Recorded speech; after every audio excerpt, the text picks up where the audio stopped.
YouTube খুললেই এখন দেখা যাচ্ছে কাঁঠাল বিচি ট্রেন্ডিংয়ে আছে। কাঁঠাল বিচি, কাঁঠাল সংরক্ষণ, কাঁঠাল বিচি সংরক্ষণ, কাঁঠাল বিচি পরিষ্কার, সব কিছু নিয়েই খুব ভাইরাল হয়ে আছে এই কাঁঠাল। তা আজকে তোমাদের এই কাঁঠাল বিচি আমিও পরিষ্কার করে দেখাবো। সবাই তো সবার পদ্ধতিতে করছে, আমি আমার পদ্ধতিতে করব। আসসালামু আলাইকুম প্রিয় বন্ধুরা, আশা করি সবাই ভালো আছো। আলহামদুলিল্লাহ আমিও ভালো আছি। আজকে তোমাদের এই কাঁঠাল বিচি পরিষ্কার করে দেখাবো। আজকে রান্না করার জন্য এই কটা কাঁঠাল বিচি নিয়েছি, এগুলাকে আজকে পরিষ্কার করে তোমাদের সাথে শেয়ার করব। তো সবাই তো সবার পদ্ধতিতে শেয়ার করছে, সবাই বোতলে ঝাঁকিয়ে করছে, বক্সে ঝাঁকিয়ে করছে, এভাবে করছে, ওভাবে করছে। তা আমিও আমার পদ্ধতিতে করব। আমি কিভাবে এই কাঁঠাল বিচিটা এভাবে পরিষ্কার করব সেটাই তোমাদের সাথে শেয়ার করব আজকে। আশা করি তোমাদের ভালো লাগবে এবং উপকারে আসবে। তো প্রথমেই আমি কাঁঠাল বিচিগুলোকে পরিষ্কার করে নেব, মানে উপরের খোসাটা ছাড়িয়ে নেব। আর উপরের খোসাটা আমি আস্তে আস্তে ছাড়িয়ে নিচ্ছি। সবগুলো খোসা আমি সাবধানের সাথে ছাড়িয়ে নেব অফ ক্যামেরায়, আপনাদের সামনে দুইটা করে দেখাচ্ছি। তো আমার প্রিয় বোনেরা, আজকে আমি যেভাবে এই খোসাটা পরিষ্কার করে দেখাবো আশা করি তোমাদের ভালো লাগবে, কারণ সবাই তো সবার পদ্ধতিতে করছে। আমি একটু অন্যরকম ভাবে করে দেখাবো, একটু ভিন্ন রকম ভাবে করে দেখাবো। জাস্ট 1 মিনিট সময় লাগবে পরিষ্কার হতে, 1 মিনিটের বেশি সময় লাগবে না। তো দেখতে থাকো আমি কিভাবে পরিষ্কার করি। তো এভাবে করে আমি সবগুলো খোসাই ছাড়িয়ে নিয়েছি অফ ক্যামেরায়। তো দেখুন খোসাগুলো আমার ছাড়ানো হয়ে গেছে। আর কাঁঠাল বিচিগুলো কত সুন্দর লাগছিল। আর এই সোনালি আঁশ, উপর থেকে সোনালি যেই পর্দা বা আঁশটা আছে এটাকে সরাবো। তো একটা পাত্রে নিয়ে নিলাম, একটা বলে নিয়ে নিলাম। এর মধ্যে আমি এখানে কুসুম গরম পানি, মানে হাত ভেজানো যায় পুড়বে না ওরকম গরম পানি এখানে দিয়ে দিচ্ছি, যাতে করে বিচিটা একদম ডুবে যায়। তো এর মধ্যে দিয়ে দিচ্ছি 1/2 চামচ বেকিং সোডা। এর মধ্যে 1/2 চামচ বেকিং সোডা দিয়ে আমি এটাকে ভালো করে মিশিয়ে দিচ্ছি। তো এখানে দিয়ে দেব আমি 1 চির থেকেও অর্ধেক লেবু, মানে এখানে আমার তো কাঁঠাল বিচিটা কম তাই এখানে 1 চিরের কম নিয়েছি।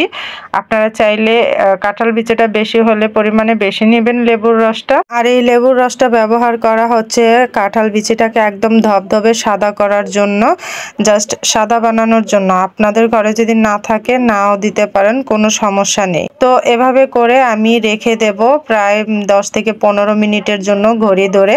তো এর ফাঁকে আমি 10 মিনিট পরে দেখে নেব হয়েছে কিনা, না হলে আরো 5 মিনিট রেখে দেব। তো আমি 12 মিনিট পরে উঠিয়ে দেখেছিলাম, এখানে দেখি বিচিগুলো হয়ে গেছে। তো আমি আরো 3 মিনিট রেখেই দিয়েছিলাম, একদম 15 মিনিট পরে এসেছি।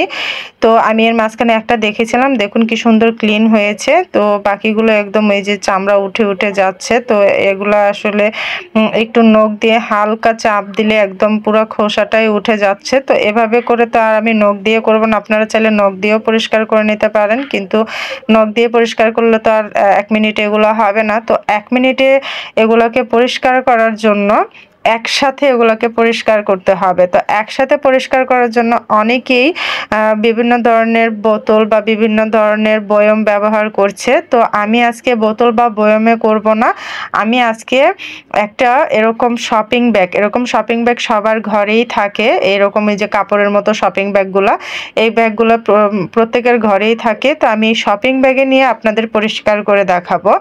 একদম সহজ এবং একদম অল্প সময়ে হয়ে যায়, খুব দ্রুত হয়ে যাবে আর একদম পরিষ্কার হয়ে যায়। তো আমি শপিং ব্যাগের ভিতরে এই সবগুলা কাঁঠাল বিচি ভরে নিচ্ছি। সবগুলা কাঁঠাল বিচি ভরা হয়ে গেলে আমি এই শপিং ব্যাগে করেই আমি এগুলোকে পরিষ্কার করব।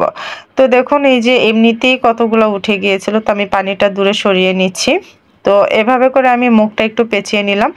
এখন এটাকে ইচ্ছে মতো হাতে দিয়ে যতক্ষণ সম্ভব, মানে 1 মিনিটের ভিতরে যত তাড়াতাড়ি সম্ভব এগুলোকে কচলে নেবেন। এগুলোকে এরকম হাতে কচলে কচলে নিলে দেখুন অলরেডি সাদা হতে শুরু করেছে, হয়তো এটার ভিতরে দেখা যাচ্ছে না, কিন্তু আমি একবারে 1 মিনিট পরেই খুলবো। এর ভিতরে যত পারবেন এরকম কচলে কচলে কচলে কচলে পরিষ্কার করে নেবেন। তো আমার এটা অলরেডি পরিষ্কার হয়ে গেছে।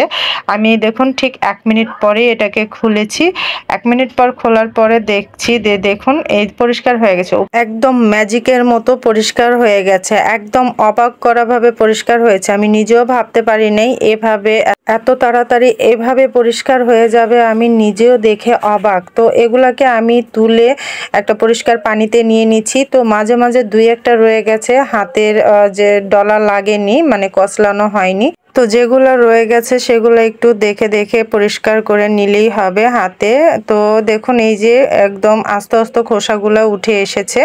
তো আমি এটাকে একটু ভালো করে ধুয়ে পরিষ্কার করে নেব যতক্ষণ এই খোসাগুলো চলে যাচ্ছে। দেখুন একদম পরিষ্কার কিন্তু। তো আমি 2-3 বার ভালো করে ধুয়ে পরিষ্কার করে নেব যাতে খোসাগুলো না দেখা যায়। তো আমি এগুলো পরিষ্কার করে নিয়ে এসেছি। প্রিয় বোনেরা, আপনারা দেখতেই পাচ্ছেন, দেখুন কতটা সুন্দর এবং ক্লিন হয়ে পরিষ্কার হয়েছে। কাঁঠাল বিচির এই অভিনব পদ্ধতিটা আপনারাও ব্যবহার করতে পারেন। এভাবে করে কাঁঠাল বিচি 1 মিনিটেই পরিষ্কার করে নিতে পারেন। বিশ্বাস করেন 1 মিনিটের 1 সেকেন্ডও বেশি সময় লাগেনি, বরঞ্চ তার চেয়েও কম সময় লাগবে এই কাঁঠাল বিচি এভাবে পরিষ্কার করলে। তো দেখুন কতটা সুন্দর হয়েছে। তো আজকের এই কাঁঠাল বিচি পরিষ্কার করাটা কার কাছে কেমন লেগেছে আমার এই পদ্ধতিটা অবশ্যই কমেন্ট বক্সে জানিয়ে যাবেন। ভিডিওটা একটু শেয়ার দিয়ে যাবেন যাতে সবার উপকারে আসে।